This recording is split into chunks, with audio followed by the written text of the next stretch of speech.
నమస్తే, welcome to big talk. నేను వైశాలి. తెలంగాణలోని పల్లెల రూపురేఖలు మార్చేందుకు ప్రభుత్వం నడుం బిగించింది. రాబోయే వర్షాకాలాన్ని దృష్టిలో ఉంచుకుని గ్రామీణ ప్రాంతాల్లో మౌలిక సదుపాయాల కల్పన, పారిశుద్ధ్య మెరుగుదలే లక్ష్యంగా 99 రోజుల ప్రత్యేక కార్యాచరణ ప్రకటించింది. ఇవాల్టి నుంచి మే 31 వరకు ఏ రోజు ఏ పని పూర్తి చేయాలో స్పష్టమైన గడువు నిధిస్తూ పంచాయతీరాజ్ శాఖ ఉత్తర్వులు జారీ చేసింది. ఇది సాధ్యమేనా? గతంలో 100 రోజుల ప్రణాళికలను ఎంతవరకు అమలు చేశారు? ఇది కేవలం ప్రచారమా? ఇలాంటి అంశాలపై ఇవాళ బిగ్ టాక్లో చర్చిద్దాం. మనతో పాటు బిగ్ టాక్లో పాల్గొనడానికి జాయిన్ అయ్యారు టీపీసీసీ లీడర్ శ్రీనివాసరావు గారు. అదేవిధంగా మనతో పాటు రామరెడ్డి గారు కూడా జాయిన్ అయ్యారు, బీజేపీ లీడర్. సార్ చెప్పండి సార్. నమస్తే సార్. నమస్తే రామరెడ్డి గారు. నమస్తే శ్రీనివాస్ గారు. నమస్తే అండి. శ్రీనివాస్ గారు, మనం ఇక్కడ చూసుకున్నట్లయితే ఈ కార్యక్రమం చేపట్టడానికి ప్రధాన ఉద్దేశం ఏంటి సార్? మీకు మాతో పాటు ప్యానెల్లో ఉన్న పెద్దలకు రామరెడ్డి గారికి, అదేవిధంగా స్వతంత్ర టీవీ వీక్షకులకు అందరికి కూడా నమస్కారం. ప్రధానంగా ఏదైతే 2 సంవత్సరాలుగా ప్రజాపాలన రేవంత్ రెడ్డి గారి నేతృత్వంలోని కాంగ్రెస్ ప్రభుత్వం 2 సంవత్సరాలు పూర్తి చేసుకొని మూడో సంవత్సరంలో అడుగు పెడుతున్నటువంటి సందర్భంలో ప్రజాపాలన ప్రజల వద్దకు తీసుకుపోయేటువంటి కార్యక్రమాన్ని గత 2 సార్లుగా దాన్ని చేస్తూ వచ్చిండ్రు. ఈసారి దాని యుద్ధ ప్రాతిపదిక మీద 99 రోజుల పాటు దీన్ని పూర్తి స్థాయిలో ప్రజల యొక్క మౌలిక అవసరాలను, వారికి కావలసినటువంటి మౌలిక సదుపాయాలను కల్పించడమే లక్ష్యంగా ఎజెండాగా పెట్టుకొని పంచాయతీరాజ్ శాఖ ఆధ్వర్యంలో, అదేవిధంగా ఎక్కడైతే మున్సిపాలిటీసు మన కార్పొరేషన్స్ ఉన్నాయో అక్కడ ఉన్నటువంటి స్థానిక అధికారులు, అక్కడ ఉన్నటువంటి స్థానిక అధికార ప్రతినిధులు వాళ్ళందరి నేతృత్వంలో ఈ కార్యక్రమాన్ని ముందుకు తీసుకుని వెళ్ళి మౌలిక అవసరాలు, ఇది కేవలము చాలా ప్రభుత్వాలు ఇంతకుముందు ఎన్నికలు వచ్చినప్పుడు, ఎన్నికలు వస్తాయనుకున్నప్పుడు చేసేటువంటి కార్యక్రమంగా ఉండేటువంటిది. కానీ ఇవాళ ఉన్నటువంటి కాంగ్రెస్ ప్రభుత్వం ప్రజాపాలనలో భాగంగా ఆ గ్రామానికి కావాల్సినటువంటి మంచినీటి వసతులు ఏమిటి, వాటికి కావాల్సినటువంటి డ్రైనేజీ వ్యవస్థ ఏ విధంగా ఉండాలి, అదేవిధంగా అక్కడ ఇంకా ఏ విధమైనటువంటి అవసరాలు ఉన్నాయి, రేషన్ కార్డ్సే కానివ్వండి, పెన్షన్సే కానివ్వండి, ఈ అనేకమైనటువంటి అంశాలన్నిటి కూడా క్రోడీకరించి వాళ్ళ రేవంత్ రెడ్డి గారు ఆ అధికారుల సమావేశంలో క్లియర్గా చెప్పిండ్రు. మీకు అన్ని అవసరాలను ఇవాళ రేషన్ కార్డ్స్ ఎవరైతే నిజమైన లబ్ధిదారులో వాళ్ళని కూడా గుర్తించి వాళ్ళకి ఇవ్వలేకపోతే వాళ్ళ ప్రభుత్వానికి సంబంధించినటువంటి పథకాలకు అర్హులు కాకుండా పోతారు. కాబట్టి సరైన అర్హత ఉన్న వాళ్ళందరికీ కూడా గుర్తించి రేషన్ కార్డ్స్ ఇవ్వడం, ఇందిరమ్మ ఇండ్లు ఇవ్వడం, అదేవిధంగా వాళ్లకు సన్నబియ్యం అందరికి అందే విధంగా చూడడం, దాంతో పాటుగా మౌలిక వసతులు, మంచినీటి వసతే కానివ్వండి, రేపు వర్షాలు వస్తే పాత ఇండ్లు ఉంటాయి, పడిపోయేటుంటాయి, ఇబ్బందులు ఉంటాయి, ఇవన్నిటిని కూడా గుర్తించి వాళ్ళ అవసరాలకు ప్రణాళికాబద్ధంగా చేసి వాటి పూర్తి చేసే ప్రక్రియకు ఇవాళ శ్రీకారం చుట్టిండ్రు. అది విజయవంతంగా అవుతుంది. ఎందుకంటే ప్రభుత్వం చిత్తశుద్ధితోటి పనిచేస్తుంది. ప్రజా అవసరాలే లక్ష్యంగా, ప్రజల యొక్క శ్రేయస్సు ధ్యేయంగా పనిచేసేటువంటి ప్రజాపాలన చేసే విధంగా ప్రయత్నాలు ముందుకు సాగుతున్నాయి. కాబట్టి అందరికి కూడా ఇది అభ్యంతరకరమైనటువంటి అంశమేం కాదు. అన్ని రాజకీయ పక్షాలు కూడా సహకరిస్తే నిజమైనటువంటి లబ్ధిదారులకు బెనిఫిట్ జరిగే విధంగా, సరి అయినటువంటి రిజల్ట్స్ వచ్చే విధంగా ప్రభుత్వం ముందుకు పోగలుగుతుంది. కాబట్టి ఇది మనం ఇక్కడ చూస్తున్నట్లయితే గతంలో కూడా మీరు 100 రోజుల హామీలు నెరవేర్చలేకపోయారు. 100 రోజులు ఏవైతే ఇచ్చినా ఇప్పుడు కూడా ఈ ఇందిరమ్మ ఇల్లు, రుణమాఫీ లేదా రైతు భరోసా కూడా ఇప్పుడు ఈ 99 రోజుల్లో పూర్తి చేస్తారా, లేక ఇది రాజకీయ ప్రచారంగానే ఉండిపోతుంది అంటారా? గ్రామీణ ప్రాంతాల్లో ఎన్నికలు ఆల్మోస్ట్ ఆల్ అయిపోయినాయి. ఇప్పుడు నగరాల్లో కూడా మున్సిపాలిటీస్ అయిపోయినాయి. ఎంపీటీసీ ఎన్నికలు తప్ప వేరే ఎలక్షన్స్ కోసం చేస్తున్న ప్రక్రియ కాదు ఇది. ఇది కేవలము ఈ సమ్మర్ వెకేషన్ సీజన్ లో ఇదివరకు కూడా కరువు పనులని అవన్నీ ఇవన్నీ పెట్టేవాళ్ళు పూర్వకాలంలో. ఈ సమ్మర్ సీజన్ లో కావాల్సినటువంటి డెవలప్మెంటల్ యాక్టివిటీస్ చేసుకుంటూ ప్రజల అవసరాలు తీర్చే విధంగా, ఏదైనా ఉపాధి కూడా కల్పించే విధంగా ఉంటే దానికి ప్రయత్నం చేయాలని ప్రభుత్వం యొక్క సంకల్పం.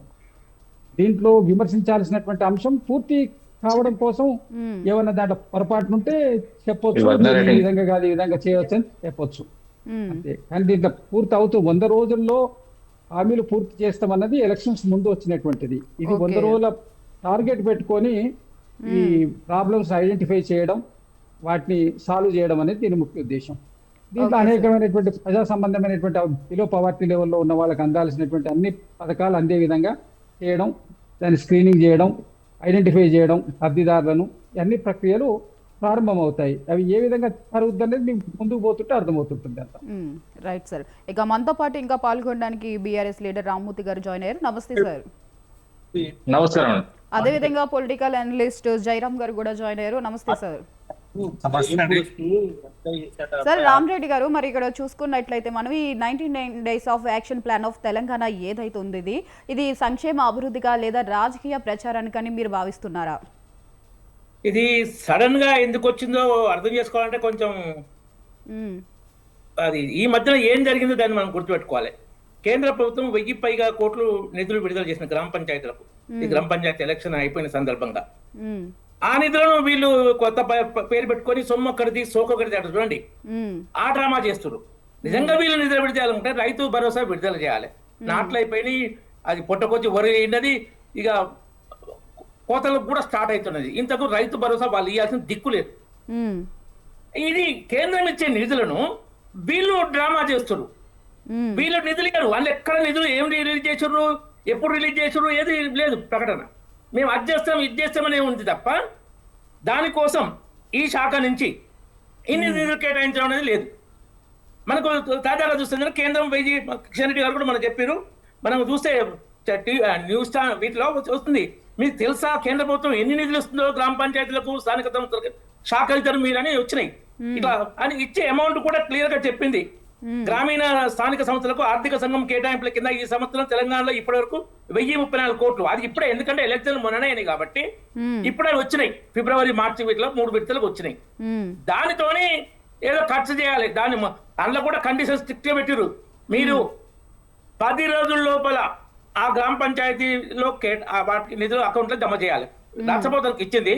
ఇంతకు డైరెక్ట్ వేసేది ఉండే కానీ మరి రాష్ట్రం ఏమడిగిందో ఎందుకో 10 రోజులు లేకపోతే మీరు బయట లోన్ తెచ్చుకుంటారు కదా, సెంట్రల్ గవర్నమెంట్ ఏదైనా బ్యాంక్ నుంచి, ఆ వడ్డీ పే చేయాలి. కఠిన నిబంధనలు పెట్టింది కేంద్ర ప్రభుత్వం. ఎందుకంటే ఇట్లా నిధులు మార్చడం, దుర్వినియోగం, వేరే దిక్కు వాడుకోవడం, దుర్వినియోగం చేయడం, మేము అమలు చేసినామని అక్కడ సర్టిఫికేట్ ఇవ్వడం, ఆ నిధులు దానికే కేటాయించడం, అబద్ధాలు ఇంతకుముందు గతంలో చాలా జరిగినాయి. అట్లా చేయకుండా కండిషన్ క్లియర్ పెట్టించడం. వీళ్ళు దానికి ఏం చేస్తారో కొత్త పథకం పెట్టి వాళ్ళ పేరు పెట్టుకొని మేము చేస్తున్నామని డబ్బా కొట్టుకునే ప్రయత్నము. అంటే ఇక్కడ ఏదైతే కేంద్రం ఇచ్చే నిధులు 1034 కోట్లు ఉన్నాయో ఆ నిధుల్ని వారి అని చూపించుకుని చేస్తున్నారని మీరు అంటున్నారు. 100% అదే జరుగుతుంది. వాళ్ళు నిజంగానే చేస్తే మేము ఈ పథకం కోసం ఇన్ని నిధులు ఈ జీవో నెంబర్ ఆర్డర్తో ఇంత విడుదల చేస్తున్నామని చెప్పేవాళ్ళు. అది ఎక్కడ లేదు. మనకు చూస్తే ఆ నిధులు కేంద్రం విడుదల చేసింది మనకు న్యూస్ లో వస్తున్నది. నెట్ లో కొడతాం కదా, టీవీ మన 9 ఛానల్ అన్నిట్లో ఉన్నది, వెరిఫై చేశాను. కేంద్రం ఇట్లా 1000 కోట్ల పైగా ఇచ్చింది 3 విడతలకు ఈ 45 రోజుల లోపల. ఆ నిధులతోటి చేస్తామని, వర్షాకాల కోసమని, నీళ్ల కోసమని, ఇక ఈ డ్రామా కలరింగ్ లో ఇవ్వడంలో కేసీఆర్ కన్నా ఏం తక్కువ కాదు రేవంత్. ఇద్దరు మాటలకారుల్లో పోటీగా చేస్తారు. సో అట్లా ఇంకా వెనకడ కొంచెం మంచిదుండి సామెత, ఇత్తేసి పొత్తు కూడా అని. ఆ ఇత్తు లేదు, పొత్తు కూడా లేదు. వేరే వాళ్ళు ఇచ్చిన డబ్బుతాడు, మేము చేస్తున్నాం చెప్పుకోవడం. ఇది చేస్తున్నారు. చేయడం మంచిది, కానీ ఇట్లా పూర్తిగా ఒకటి చేయొద్దు, కానీ దుర్వినియోగం చేయొద్దు. వాస్తవం చెప్పి మంచిది అండి. ఇక్కడ ఒక కేసీఆర్ ఒక ముఖ్య పాయింట్ మెచ్చుకుంటా నేను. చెప్పండి. హరితహారం అద్భుతంగా కేసీఆర్ గారి నాయకత్వంలో అయింది. ఇష్యూ బేస్ లో మాట్లాడాలి. మన తెలంగాణలో వనం పెరిగిందంటే ఈ పల్లె ప్రకృతి కొంత మెయిన్ హరితహారం నిధుల కేంద్రాన్ని అయినా అమలు కేసీఆర్ ప్రభుత్వం చేసింది. సరే పేరు పెట్టుకున్నా ఏమన్నా కానీ బాగా జరిగింది. హరితహారం చూస్తే చెట్లు చూస్తే చాలా సంతోషం అనిపిస్తుంది. అట్లా పని జరగాలి. పేరు కూడా ఇట్లా రోడ్డు కేంద్రం ఇచ్చింది, మేము కూడా కొన్ని ఏదైనా చెప్పాలి తప్ప సొమ్ము ఒకటి చేయొద్దు, దుర్వినియోగం చేయొద్దు, సకాలంలో అమలు చేయాలని మేము విజ్ఞప్తి చేస్తున్నాం. Okay sir.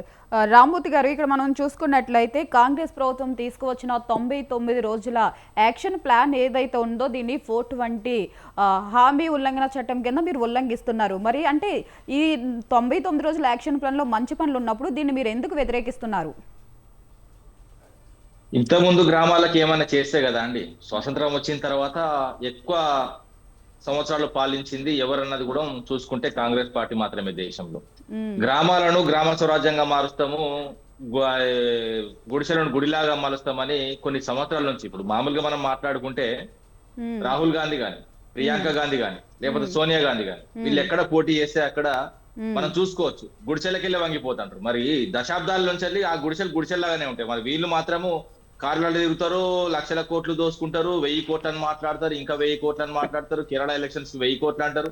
ఇప్పుడు ఇంకోటి ఏంటంటే గాంధీ కుటుంబానికి ఏదో ఆపద వచ్చింది, మీ 1000 కోట్లు పంపుతాం, మా కార్యకర్తలంతా జమ చేసుకుని అట్లా మాట్లాడతారు. సరే, వాళ్ళు 1000 కోట్లలో వాళ్ళు ఉన్నారు, పేదల్లాగా మిగిలిపోయినారు అంతే తప్ప. కానీ ఇప్పుడు వాస్తవంగా భారతదేశంలో ఈ రోజు కూడా పేదరికం ఎక్కువ ఇంకా ఉన్నదంటే కూడా వాస్తవంగా చూసుకోవాలంటే ఈ కాంగ్రెస్ పార్టీ. ఎందుకు కాదండి, ఇప్పుడు మనం వెళ్దాం ఒక దళిత గ్రామాలకు వెళ్దాం, దళిత గ్రామాలలో పరిస్థితి మనం అందరం కలిసి చూద్దాం, ఏం మారినాయని చూద్దాం. ఏం మారలేదండి, అదే పరిస్థితులు. ఓటు బ్యాంక్ లాగా దళితులను ఉపయోగించుకున్నారు, గ్రామాలను కూడా ఉపయోగించుకున్నారు. గ్రామాలు అట్లా మారుస్తాం ఇట్లా మారుస్తాం అంటే ఏం మార్చిందండి? మేము వచ్చిన తర్వాత, మేము వచ్చేదాకా వాస్తవంగా వైకుంఠ ధామాలు లేవండి గ్రామాలలో. మేము వచ్చేంత గౌరవ కేసీఆర్ గారు వచ్చేంత వరకు నీళ్లు లేవు. గడప గడపకు నీళ్లు తీసుకొచ్చింది ఏదైతే వాస్తవంగా భారతదేశంలో ఏకైక ఏదైతే రాష్ట్రం ఉన్నదో అది మన రాష్ట్రం. ఇంకోటి ఏంటంటే మొత్తం భూగ్రహం చుట్టూ కొలత ఎంత ఉంటుంది? 45,000 కిలోమీటర్లు ఉంటుందండి. 45,000 కిలోమీటర్లు అంటే మన మిషన్ భగీరథ పైప్ లైన్ పొడవు 1,45,000 కిలోమీటర్లు. అంటే భూమి చుట్టూ 3 చుట్లు వేసిండండి గౌరవ కేసీఆర్ గారు. ఇలాంటి కార్యక్రమాలు తీసుకొచ్చినాం. మేము రాకముందు వాస్తవంగా మహిళలు బోరింగ్ల కంచెలు నీళ్లు తీసుకొచ్చుకొని బయల కంచెలు నీళ్లు తీసుకొచ్చుకునేది. మేము వచ్చిన తర్వాత వాళ్ళ కాలు దగ్గరికి కృష్ణా నీళ్లు, గోదావరి నీళ్ళని తీసుకొచ్చినాం. ప్రతి ప్రాజెక్ట్ లో 10 to 20% తాగునీరుగా మలిచినాం. ఇలాంటి పరిస్థితులు తీసుకొచ్చినాం. మేము వచ్చేంత వరకు ఏమున్నాయండి? వాస్తవంగా చెప్పండి, ఒక ట్రాక్టర్లు ఉన్నాయా? మేము వచ్చేంత వరకు డంపింగ్ యార్డ్లు ఉన్నాయా? మేము వచ్చేంత వరకు రోడ్లు ఎలాంటి రోడ్లు ఉండే? ఘోరమైన పరిస్థితులు గ్రామాలే. మేము వచ్చిన తర్వాత కొత్త డ్రైన్లు కానీ, సెంటర్ లైటింగ్ విధానం కానీ, లేకపోతే గ్రామాల కూడలిలో ఏదైతే ఎల్ఈడి లైట్స్ కానీ ఇలాంటి పరిస్థితులు తీసుకొచ్చి గ్రామాలకు వెలిగించినాం. వాస్తవంగా వీళ్ళు వచ్చిన తప్పరు. ఇప్పుడు వీళ్ళ పరిపాలన, గత పరిపాలన చూసుకోండి. కాంగ్రెస్ పాలన అంటే కారు చీకట్లు, మేము వచ్చిన తర్వాత వెలుగులు. తర్వాత మళ్ళా 2 సంవత్సరాలు వీళ్ళు ఎలక్షన్సే పెట్టలేదు గ్రామాలకు. దాదాపు ఎందుకంటే ఆ నిధులు కూడా తరలిపోతున్నాయి, 1000 కోట్ల చిల్లర నిధులు వెనకకు పోతున్నాయి అన్న భయంతో మళ్ళా తీసుకొచ్చి ఎలక్షన్లు పెట్టిళ్ళు. ఆ డబ్బుల మీద ప్రేమతోనే తప్ప, ఆ డబ్బులను దంచుకోనికి తప్ప గ్రామాలకు పెడతాను. మొన్న వాస్తవంగా ఎలక్షన్లకు ముందు 100 రోజుల కార్యక్రమాలు. 100 రోజుల కార్యక్రమం ఏమైంది? ఏం చేసింది 100 రోజులలో? ఏం చేయలేదు. ఇప్పుడు 99 రోజుల్లో ఏం చేస్తారు? ఏమి చేయరు. ఓన్లీ డంబాచారం, అడ్వర్టైజ్లు, అదే విధంగా డైవర్షన్ పాలిటిక్స్ లో భాగంగా. ఎందుకంటే ఇప్పుడు కార్పొరేషన్ ఎన్నికలనే కాబట్టి గ్రామాలకు అది చేస్తున్నాం ఇది చేస్తున్నాం అని ఒక బిల్డప్ ఇచ్చి దాని దగ్గర ఉన్న నగరాల్లో ఓట్లు దండుకునే ఉపాయం. ఎందుకంటే ఇప్పుడు కార్పొరేషన్ ఎన్నికలు కూడా ఉన్నాయి కదా, అది వరంగల్, అదే విధంగా హైదరాబాద్ సంబంధించి.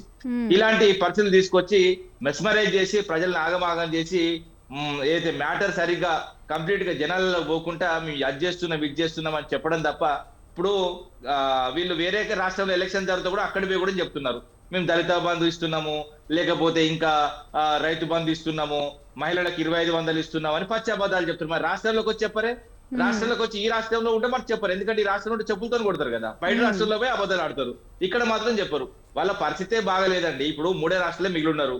వీళ్ళు ఎక్కడ కొట్టుకపోతారో ఏందనేది నెక్స్ట్ ఎలక్షన్స్ లో చాలా విపత్కరమైన పరిస్థితిని ఎదుర్కొనే పరిస్థితి ఉన్నది. వీళ్ళ మీద ఉన్న ఏదైతే వ్యతిరేకతను పూర్తిగా ప్రజలకు పోకుండా కొంచెం ఆపే ప్రయత్నం చేస్తున్నారు, అంతే తప్ప ఇంకేం లేదు. సరే, ఇప్పుడు ఇందాక మీరు అన్నారు 10 సంవత్సరాల్లో మేము ఉన్నప్పుడు రాష్ట్రాన్ని సంక్షేమ బాటలో నడిపించామని అంటున్నారు. ఇప్పుడు మీరు 10 సంవత్సరాలు ఉన్నాయి, ఇటు ఇప్పుడు కాంగ్రెస్ అధికారంలో ఉన్నా, ఇప్పటికీ మన రాష్ట్రంలో చూసుకున్నట్లయితే 98 లక్షల రేషన్ కార్డు హోల్డర్స్ ఉన్నారు. అంటే 60% మంది ఇంకా రేషన్ మీద ఆధారపడి బతికే వాళ్ళు ఉన్నారు. మరి ఇక్కడ మీరు 10 సంవత్సరాలు అటు కాంగ్రెస్ ఇప్పుడు సంక్షేమం చేసిందని మీరు అంటున్నారు. మరి 60% మంది ఇంకా ఎందుకు రేషన్ కార్డు మీద ఆధారపడి బతుకుతున్నారు? రేషన్ కార్డుల మీద ఈ రోజు, ఎందుకంటే 75 ఏళ్ల స్వాతంత్ర భారతదేశంలో కూడా ఇంకా రేషన్ షాప్ల దగ్గర క్యూ లైన్లు వస్తున్నాయంటే వాస్తవంగా చెప్పాలంటే దీని ఫెయిల్యూర్లు వాస్తవంగా అటు కాంగ్రెస్ పార్టీ, కేంద్రంలో ఉన్న బీజేపీ పార్టీ తీసుకోవాలి. ఎందుకంటే మేము దాదాపుగా ఎంతో కొంత చేయగలిగినాం.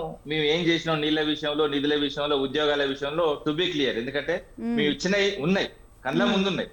కానీ వీళ్ళు చేసినవి మాత్రము చాలా దుర్మార్గమైన పనులు. ఏంటంటే వీళ్ళు ఓట్ల కోసమే పనిచేస్తారండి. ఇప్పుడు అభివృద్ధి కూడా వీళ్ళు ఎట్లా చెప్పుకుంటారంటే ఇప్పుడు ఓట్లు వచ్చినప్పుడే చెప్పుకుంటారు. కానీ ఓట్లు ఉన్నా లేకున్నా ఓట్ల విషయం మాట్లాడకుండా మేము ఏ విధంగా చేసినామో ఆ విధంగా చేసినాం, అంతే తప్ప. కానీ ఏ రోజు కూడా మేము ఓట్ల కోసం రాజకీయం చేయలేదు. ఓట్ల కోసం రాజకీయం చేస్తే ఇప్పుడు మేము అధికారంలో ఉంటాం. మేము ఓట్ల కోసం అబద్ధాలు ఆడలేదు, ఓట్ల కోసం నిజాలే చెప్పినాం. నిజాలను పట్టుకుని మేము ఎందుకంటే ఎన్నికలు పోయినాం. తెలంగాణ తీసుకొస్తామన్నా, తెలంగాణ తీసుకొచ్చిన తర్వాత గౌరవ కేసీఆర్ గారిని ముఖ్యమంత్రి అభ్యర్థిగా పెట్టుకున్నాం. అభ్యర్థిగా పెట్టుకున్న తర్వాత ప్రజలు ఆశీర్వదించిల్లు. గౌరవ కేసీఆర్ గారిని మొదటిసారి అవకాశం ఇచ్చింది. రెండోసారి కూడా మేము రెండోసారి నీళ్లు ఇస్తేనే, గడప గడపకు నీళ్లు ఇస్తేనే ఓట్లు అడుగుతామన్నాం. గడప గడపకు నీళ్లు ఇచ్చినాం, ఎస్ మేము అడిగినాం, గెలిచినాం. మూడోసారి కూడా మేము ఏంటంటే మేము చెప్పినట్టే అవుతున్నది. ఎందుకంటే ఇప్పుడు వీళ్ళు పెన్షన్స్ విషయంలో గానీ ఇతర అంశాల విషయంలో గానీ గౌరవ కేసీఆర్ గారు క్లియర్ గా చెప్పడం జరిగింది. మోసపోతే గోసపడతారు, ఇబ్బంది పడతారు, వాళ్ళ మాటలు చెప్పి నమ్మి మోసపోకండి, చాలా విపత్కరమైన రోజులు వస్తాయి, పాత రోజులు వస్తాయని చెప్పిండి. అదే రోజులు వస్తున్నాయి. ఎందుకంటే ఇప్పుడు చీకటి రోజులు వస్తున్నాయి, నీళ్ల కోసం, అదే విధంగా యూరియా కోసం కూడా అయితే వాస్తవంగా రోడ్ల మీదకి రైతులు వచ్చే పరిస్థితి వచ్చింది. ఇలాంటి పరిస్థితులు వస్తాయి. మేము ఉన్నది నిజాలు చెప్పినాం కాబట్టి మాకు అప్పుడు ఓట్లు పడ్డాయి. ఎందుకంటే వీళ్ళు అబద్ధాలు ఆడి అబద్ధాలతోనే అధికారంలోకి వచ్చింది కాబట్టి ఆ పేకమెంట్ ఎప్పుడైనా కూలిపోద్దండి. నిజాంతో వచ్చింది 10 ఏళ్ళు ఉంటుంది, అబద్ధంతో వచ్చింది 5 ఏళ్ళు కూడా ఉండదు. Right sir. జయరామ్ గారు, ఇక్కడ చూసుకున్నట్లయితే బీజేపీ ఏమంటుంది, మేమిచ్చిన నిధుల్నే మారు పేరు మార్చి వాళ్ళు అని చెప్పి వాళ్ళు అలా చేస్తున్నారంటుంది. ఇటు బీఆర్ఎస్ చూసుకున్నట్లయితే కనుక ఏమంటుంది, ఓట్ల కోసం ప్రజల్ని వంచన చేస్తున్నారని చెప్పేసి బీఆర్ఎస్ ఆరోపిస్తుంది. ఇక్కడ కాంగ్రెస్ ఏమంటుంది, రాష్ట్ర సంక్షేమం కోసం మేము కృషి చేస్తున్నామని చెప్పేసి కాంగ్రెస్ అంటుంది. మరి దీన్ని మనం ఎలా చూడాలి? మీకు ప్యానెల్లో ఉన్న మిత్రులకు, స్వతంత్ర న్యూస్ ప్రేక్షకులకు నమస్కారాలండి. అన్ని పార్టీలు కృషి చేస్తున్నాయి అభివృద్ధి చెందడం కోసం. కాకపోతే వాళ్ళ రాజకీయ నాయకులు అభివృద్ధి చెందడం కోసం మాత్రమే కృషి చేస్తున్నాయి, ప్రజల కోసం కాదు. అన్ని పార్టీలు అభ్యుదయ బాటలో ఇంకా వీలవుతే చాలా విపరీతమైన ధనార్జన అందిస్తున్నామని చెప్తుంది. అవును, కరెక్ట్ అందిస్తున్నారు. ఎవరికంటే వాళ్ళ రాజకీయ నాయకులకు, వాళ్ళ ఎమ్మెల్యేలకు, వాళ్ళ కార్పొరేటర్లకు, వాళ్ళ గల్లీ నుంచి ఢిల్లీ వరకు లీడర్లకు. ఇలా చెప్పుకుంటూ పోతే ఏ రాజకీయ పార్టీ వాళ్ళ అవసరాల కోసము ఏ కలర్ అయినా వేసుకుంటే ఏ కథ అయినా చెప్తారు. ఇది పెద్ద కొత్త కాదు. సో రాజకీయ పార్టీలకు ఇలా కొత్త కాదు. అలాగని చెప్పేసి రాజకీయ పార్టీకి ఇది చివరిది కాదు, మొదటిది కాదు. చెప్తూనే ఉంటాయి, విన్నా కొద్ది చెప్తున్నాడు. అంటే ప్రజలు వింటున్నారు కాబట్టి, ఓట్లు వేస్తున్నారు కాబట్టి, ఎవడో ఓడు గెలుస్తాడు, 5 సంవత్సరాలు వెళ్తాడు, అక్కడ కావాల్సినవన్నీ ఒక 100 సంవత్సరాలు కావాల్సినంత సంపాదిస్తుంటారు. మళ్ళీ జనాలకు ఇంకొకటి వచ్చి గెలుస్తాడు. Same routine story. ఇది ఎప్పటి నుంచి అంటే దగ్గరగా 80 సంవత్సరాల నుంచి ఇదే జరుగుతుంది. 80 సంవత్సరాలు దగ్గరకు వచ్చినా కూడా ప్రజల్లో ఎందుకు మార్పు రాలేదు? మరి రాజకీయ పార్టీలకు మాత్రము విపరీతమైన మార్పులు వచ్చేసింది. గల్లీలో ఉన్న వాళ్ళు 1 మినిట్ రాజకీయ నాయకులు గల్లీలో ఉన్న వాళ్ళు ఢిల్లీకి వెళ్ళిపోయారు. రాజకీయ నాయకులు చెప్పులు లేకుండా వచ్చేసి ఈ రోజు అరిస్టోక్రాటిక్ లైఫ్ ఉండడం. మా ప్రజలకు ఎందుకు రాలేదు అనేది ఇక్కడ ప్రధానమైన ప్రశ్న. అంటే ఇక్కడ మీరు ఓట్లు వేయడం ప్రజలు తప్పు అంటారు? ఓట్లు వేయడం తప్పు కాదు. ఇట్లాంటి ప్రభుత్వాలు మాటలు వినడం అనేది మన అందరి తప్పు. ప్రజల్లో మనం కూడా ఉన్నాగా, ప్రజల్లో మనం అందరం ఉన్నాం, మనందరి తప్పు. అంటే వాళ్ళు చెప్తున్నా కొద్ది మనం వింటున్నాం కాబట్టి డెఫినెట్ గా ఎవడెవడు గెలుస్తాడు అనేది రాజ్యాంగ సూత్రం. ఆ గెలిచే వ్యక్తులు ఈ రోజు ప్రజలకి ఏం చేస్తున్నారు అనేది ప్రజలు ప్రశ్నించాలి. మరి ఎందుకు ప్రశ్నించలేకపోతున్నారు అంటే, ఒకవైపు వచ్చేసి ఓటుకు నోటు దొరికిన రేవంత్ రెడ్డి సీఎం అయింది కానీ మరి ఓటర్లు మాత్రం ఈ రోజు ఎందుకు బాగుపడలేదు? ఈ రోజు ఎందుకు బాగుపడలేదు? అది కదా మనం అడగాల్సింది. ఇట్లా కేసీఆర్ కావచ్చు, కేసీఆర్ కుటుంబం కావచ్చు, కాంగ్రెస్ కావచ్చు, కాంగ్రెస్ నాయకులు, బీజేపీలో ఉన్న నాయకులు, ఈ నాయకులు అంతా బాగుపడ్డారు కానీ మరి ప్రజలు ఎందుకు బాగుపడలేదు? వీళ్ళు మాత్రం మళ్ళీ అదే 80%, 90% నిరక్షరాస్యులు, నిరుపేదలు స్పీచ్లలో దంచి కొడుతూ ఉంటారు. మరి స్కూల్ ఎందుకు బాగుపడలేదు? విద్యా వ్యవస్థ ఎందుకు నిర్వీర్యమైంది? ఆరోగ్యం ఎందుకు క్షీణించిపోతుంది? ఈరోజు ఆల్కహాల్ ఏర్ల ఎందుకు? రామరెడ్డి గారు మాట్లాడండి, హ్యాండ్ రేస్ చేశారు కదా, చెప్పండి. అందరినీ ఒకే రామరెడ్డి గారు మాట్లాడండి. నన్ను మాట్లాడమన్నారు జయరామ్ గారు. సార్ మాట్లాడండి. అందరినీ ఒకే గాడిన గట్టి మాట్లాడడం చాలా ఈజీ, అది కరెక్ట్ కాదు. రాముడు రాముడే, రావణుడు రావణుడే. అనలిటికల్ చెప్పాలి. కేంద్ర ప్రభుత్వము గత 12 సంవత్సరాలుగా స్థానిక సంస్థలకు ప్రతి సంవత్సరం నిధులిస్తున్నది. రాష్ట్ర ప్రభుత్వం ఇంతకుముందు కేసీఆర్ ప్రభుత్వం కానీ ఇప్పుడు రేవంత్ రెడ్డి ప్రభుత్వం కానీ ఇవ్వడం లేదు. కేంద్ర ప్రభుత్వం నిధులతోటి మేమే ఇక అని చెప్పుకుంటారు. ఇంతకుముందు నేను అర్థహారం విషయంలో ఇంప్లిమెంటేషన్ బాగా అని చెప్పిన, ఇక దాన్ని సరే మెన్షన్ కూడా చేయలేదు ఎందుకంటే నిధులు చెప్పారు కాబట్టి. ఈ వైకుంఠ ధామాలు కానీ రైతు వేదికలు కానీ మరి ఇవన్నీ కేంద్ర ప్రభుత్వం నిధులే, కేంద్ర ప్రభుత్వం చేసినాయండి కూడా నిధులు కేంద్ర ప్రభుత్వమే. కేంద్రం ఏంటంటే ఒక ఆర్థిక సంఘం విధానం, రాజ్యాంగ విధానంలో ఆర్థిక సంఘం రికమెండేషన్లని దాని పరంగా నిధులు ఇస్తుంది, గ్రామ పంచాయతీలకు ఇస్తుంది.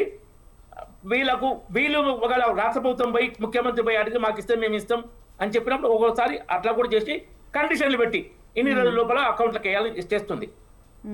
ఎక్కడ ఇప్పుడు ఏంటంటే అప్పుడు అకౌంట్ ఓపెన్ చేసింది ఎందుకంటే ఒక్క నిమిషం, రాజీవ్ గాంధీ ఒక మాట చెప్పాడు ఆయన ప్రైమ్ మినిస్టర్ ఉన్నప్పుడు, మేము కేంద్రం నుంచి 100 రూపాయలు పంపిస్తే 15 రూపాయలే ప్రజలకు చేరుతున్నాయి, మధ్యాహ్నం దళారులు 85 రూపాయలు మింగేస్తున్నారు. అది జరగకూడదనే మోడీ ప్రభుత్వం జన్ధన్ అకౌంట్ ఓపెన్ చేసింది. కేంద్ర ప్రభుత్వం ఇచ్చే నిధులు డైరెక్ట్ వచ్చే నిధులు వాళ్ళ అకౌంట్ లో డైరెక్ట్ పెట్టడం కోసం, వీళ్ళు చెప్పే తప్పుడు ప్రచారం కోసం కాదు. ఆ విధంగా ఏంటంటే ఇప్పుడు మన రోజుగారి యోజన కానీ ఏది కానీ కేంద్రం ఇచ్చే డైరెక్ట్ పడుతున్నాయి. ఇప్పుడు గ్రామ పంచాయతీలకు డైరెక్ట్ పడేది. ఈసారి మరి రేవంత్ రెడ్డి గారు వెళ్ళి మాట్లాడడం వల్ల రాష్ట్ర ప్రభుత్వానికి ఇచ్చింది, జనరల్ గా డైరెక్ట్ గా ఇస్తున్నారు గత కొన్ని సంవత్సరాలుగా. ఇప్పుడు ఎలక్షన్లు ఒకేసారి జరిగినాయి ఎందుకంటే వీళ్ళకి కండిషన్ పెట్టి ఇచ్చి 10 రోజుల్లో అకౌంట్ లో వేయాలని వాళ్ళ కండిషన్ పెట్టడం జరిగింది. ఇక గరీబీ హఠావో విషయంలో ఇంతకుముందు చెప్పి ప్రజా పేదరికం గురించి, గుడిసెల గురించి 1970లో ఇందిరాగాంధీ ఇచ్చింది గరీబీ హఠావో నినాదం ఇచ్చి స్వీప్ చేసింది మెజారిటీ. అంతకుముందు ఎప్పుడు రాని మెజారిటీ గరీబీ హఠావో అనగానే వచ్చేసింది మెజారిటీ. 70 నుంచి ఇప్పుడు 2026 వరకు 65 ఏళ్ళు దాదాపు ఇంకోండి. ఇందిరాగాంధీ ఇచ్చింది, రాజీవ్ గాంధీ ఇచ్చింది, సోనియా గాంధీ ఇచ్చింది, రాహుల్ గాంధీ కూడా ఇస్తాడు. అది చేయరు. దాంట్లో అప్పుడు కార్టూన్ కూడా వచ్చిందే, గరీబీ హఠావో అంటే పేదరికం పోగొట్టడం కాదు, పేదలనే పోగొట్టడం అని.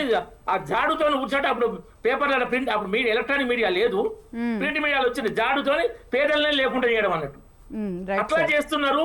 అది జరిగింది. రాజీవ్ గాంధీ వాస్తవంగా ఒప్పుకున్నాడు 100 రూపాయలు ఇస్తే 15 రూపాయలు చేరుతున్నాయని. ఆ పద్ధతి మారింది. మీరు కేంద్రం మీరు ఇవ్వాలి సమాన నిధులు, ఫస్ట్ అంశం. ఇవ్వకపోయినా కేంద్రం ఇచ్చే నిధులను దుర్వినియోగం చేయొద్దు. రెండో అంశం, సోమొకటిలో ప్రచారం చేసుకోవద్దు. ఇప్పుడు 6 గ్యారంటీలు ఏమైనాయి, 400 హామీలు ఏమైనాయి? నువ్వు ఎన్నికలప్పుడు ఇచ్చిన హామీలు లేదు, సడన్ గా నువ్వు నేను ఇది చేస్తున్నా గ్రామాలకు అది చేస్తున్నట్టే నువ్వు ఇచ్చిన హామీలు ఏడైనాయి వాటిని మాట్లాడట్లేదు. ఏమని అడిగితే ఉద్యోగులు అడిగిన ఇప్పుడు 2015 తర్వాత అంటే పిఆర్ తెలియదు పాపం ఉద్యోగులకు, రిటైర్మెంట్ అయిన ఉద్యోగులకు ఇంతవరకు 2 ఏళ్ళ నుంచి డబ్బులు లేవండి. పాపం వాళ్ళు ఇప్పటికీ 75 మంది చనిపోయిండ్రు. వాళ్ళు దీక్షలో కూర్చుంటారు, బతిమలాడుతున్నారు. నోరు ఇప్పటి ముఖ్యమంత్రి రిటైర్మెంట్ పిఆర్స్ ఏంది, 5 డిఏలు ఏంది, రిటైర్ అయిన వాళ్ళకి డబ్బులు ఏంది, ఇవి నేను కేంద్రం ఏమైనా డబ్బులు ఇస్తే దానికి ఒక కలరింగ్ ప్రాజెక్ట్ చేస్తున్నావు. ఇది మంచి పద్ధతి కాదు. మళ్ళీ అదే చెప్తున్నాం, నువ్వు కేసీఆర్ చేసిన చేస్తున్నావు, కేసీఆర్ చేసిన పనే రేవంత్ రెడ్డి చేస్తున్నావు. మార్పు అంటాడు, దుర్మార్గం కాదు. నిజం అది రాష్ట్ర ప్రభుత్వ ఉద్యోగులు కానీ రైతులు కానీ చేస్తుంటే ఇది ప్రజాపాలన కాదు, ఇంతమంది చాలా రాక్షస పాలన. ప్రజాపాలన పేరుతో దుర్మార్గ రాక్షస పాలన చేస్తున్నారు. మంత్రుల ఆర్భాటాలు కూడా చూడండి ఎంత ఉన్నాయో. ఇప్పుడు పదవులలో కూడా బీసీలు, మీ బీసీ నిలబడమంటారు. ఈ మధ్య 2 రాష్ట్రసభ టికెట్లు మరి బీసీలు ఎవరెవరు నాకు తెలియదు. సో ఇట్లా చేయడం కరెక్ట్ కాదు. ఇంకోటి, కాంగ్రెస్ లో ఉండి దశాబ్దాలు చేసిన వాళ్ళు కాదు, టీడీపీ నుంచి నా రాజ్యసభ టికెట్, అది పద్ధతి కరెక్ట్ కాదని చెప్తున్నాం. శ్రీనివాస్ గారు, ఇక్కడ మనం చూసుకున్నట్లయితే రాష్ట్ర ప్రభుత్వం అప్పుల్లో ఉందని చెప్పి ఒక పక్కన చెప్తున్నారు. మరి ఈ భారీ ప్రణాళికకు 1000 కోట్లు నిధులు ఎక్కడి నుంచి వస్తున్నాయి? ఏ విధంగా సమకూరుస్తున్నారు? ఈ భారీ ప్రణాళిక అయితే చేపట్టారు, మరి 99 రోజుల యాక్షన్ ప్లాన్ ని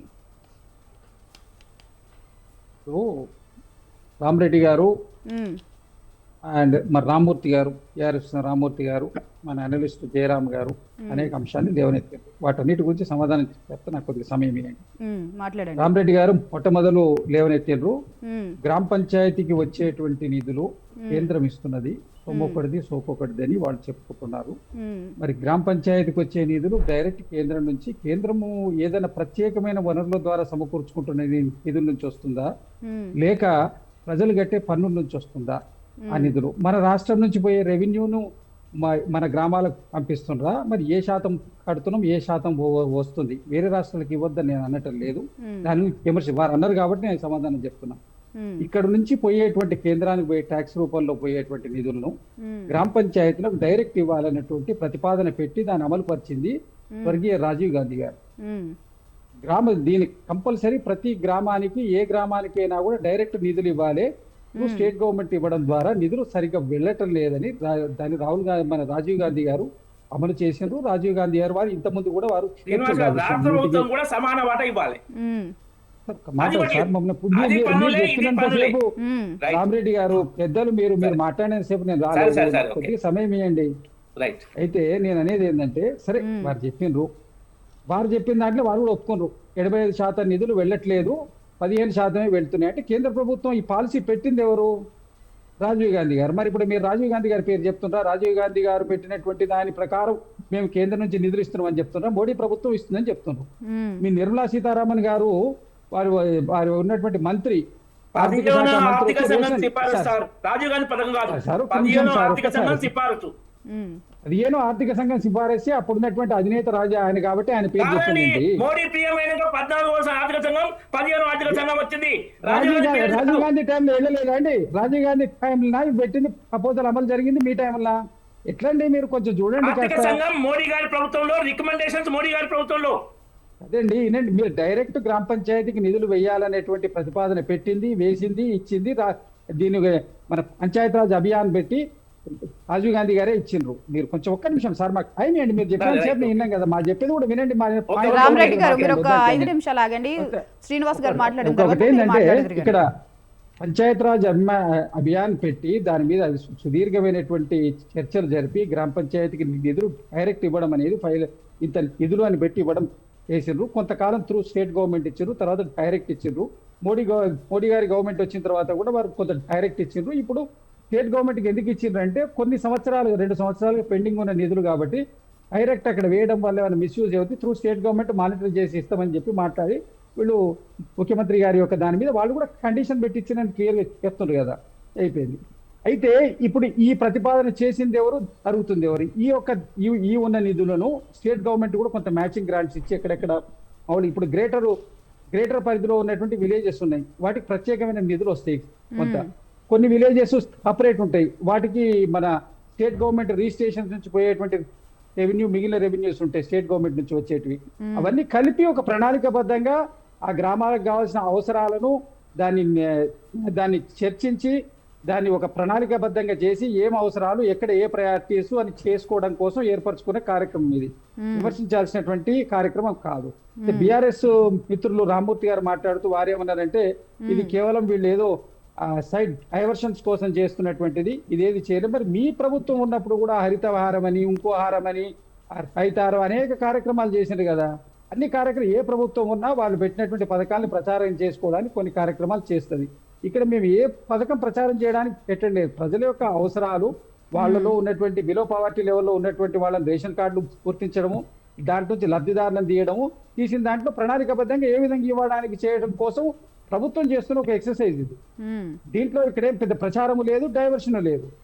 ఇక్కడ తర్వాత జిహెచ్ఎంసీ ఎన్నికల్లో కానివ్వండి, ఇంకో ఎన్నికలు ఏ ఎన్నికలు జరిగినా ఇవన్నీ జరగాల్సిందే కదా, లబ్ధిదారుని గుర్తించాలి, చెయ్యాలి. ఇప్పుడు మిషన్ భగీరథ లేకముందు ఇంటికింటికి నల్లా లేదా, ఇంటింటికి ప్రతి గ్రామాల్లో ట్యాంక్స్ లేవా, ట్యాంక్స్ నుంచి వాటికే రంగులేసి మిషన్ భగీరథ పేర్లు పెట్టుకొని బిల్లులు తీసుకుని అనేకం ఉన్నాయి. దాని మీద కూడా అనేకమైన కుంభకోణాలు ఉన్నాయి. మేము అవన్నీ మాట్లాడుతున్నాం. మీరు ఇచ్చిండ్రు, నీళ్లు ఇచ్చిండ్రు, దీని మీది ప్రేరణగా తీసుకొని సెంట్రల్ గవర్నమెంట్ కూడా నదీ జలాలను ఇవ్వాలన్నటువంటి, ఇక్కడ నీళ్లు ఇంటింటికి నల్లా లేదని కాదు, అది కేసీఆర్ గారు పెట్టినటువంటి దాంట్లో ప్రధానమైన అంశం ఏంటంటే ప్రతి గ్రామానికి ప్రతి ఇంటికి నదీ జలాలు అందాలని. నదీ జలాలు అందడం కోసం పెట్టినటువంటి కృష్ణా గోదావరి వాటర్ మీ సమయంలో శాంక్షన్ అయ్యి వచ్చినాయా? మీ సమయంలో ప్రారంభం చేసిండ్రా? హైదరాబాద్ దానికి వచ్చినటువంటి గోదావరి జలాల్ని కేటీఆర్ గారు పైప్ ముందు నిలబడి ఫోటో దిగి ఇనాగ్రేషన్ చేస్తే ఆయన తెచ్చిండు. అక్కడి వరకు 2014లో మీరు గవర్నమెంట్